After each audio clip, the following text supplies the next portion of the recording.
নমস্কাৰ। কেনে আছে আপোনালোক? হ'ব চাগে ভালেই আছে আৰু সদায় ভালেই থাকক তাৰে কামনাৰে বহুদিনৰ পিছত মই মোৰ জীৱনৰ তৃতীয়খন কাব্যগ্ৰন্থ উত্তৰ বিচাৰিৰ পৰা এটি কবিতা পাঠ কৰিবলৈ লৈছোঁ। কবিতাটিৰ শিৰোনাম কোন বাৰু আপোন।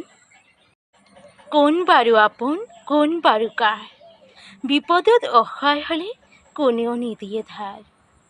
আপোন বুলি সকলো সময়ে পৰ কৰি দিয়ে, স্বাৰ্থৰ ভাৱেই আহে সময়ে বুজাই দিয়ে।